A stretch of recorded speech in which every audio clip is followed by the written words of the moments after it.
They say love is a kind of worship. But when doubt enters worship, even devotion starts to fade.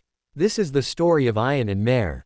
A story of love, distance, and the arrival of a third person. It's not just about love. It's about trust, self-worth, and the choices we make. Scene 1. The first encounter. Mehr was at an art exhibition, standing beside her paintings. Ayan, a photographer, had just dropped by casually. Her colors drew his eyes. And when their eyes met for the first time, it felt like time had paused. You paint silence that screams, Ayan said. Mehr laughed softly, and your eyes speak volumes while your lips stay quiet. A creative exchange. That turned into something deeper.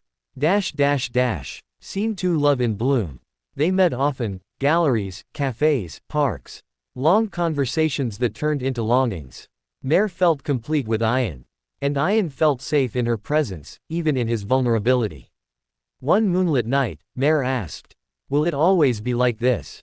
Us, together?" Ayan held her hand and said, "If you stay with me, I can leave the whole world behind." Scene 3. The beginning of distance.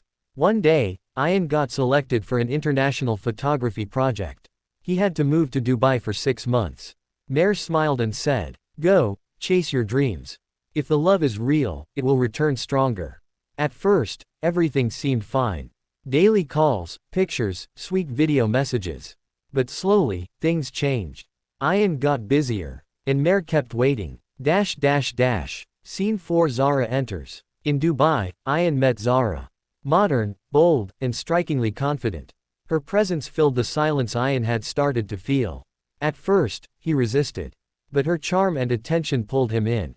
One day, Zara whispered, "You need someone who's here now. Not someone who's always far away." And Ayan chose the comfort of the moment over the depth of history.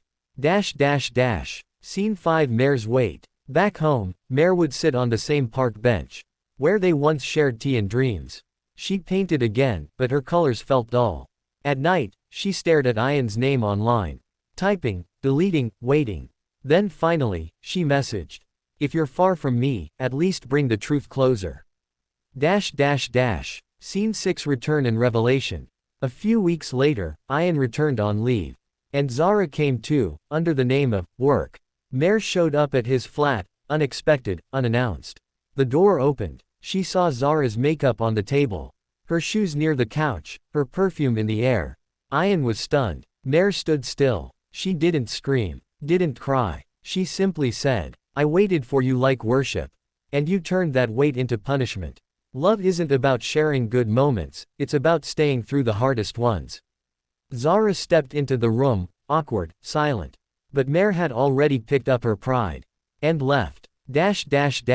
Scene 7. The end or a new beginning. Months passed. Ayan scrolled through old pictures. Of Mehr's eyes, her laughter, her love. Zara had left too. Because a love borrowed, can never be owned. And Mehr, she healed. Her new art exhibition was full of colors again.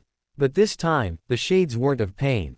They were of strength. When someone new walked into her life, she smiled again. But this time, with wiser eyes and a guarded heart. Candle closing voiceover. Sometimes, love just isn't enough. If it lacks honesty, patience, and presence, it becomes nothing but a memory. Relationships aren't lived on promises alone. They're built in actions. TV final on-screen quote. He chose comfort over loyalty. And called it love. She chose dignity over begging. And called it healing.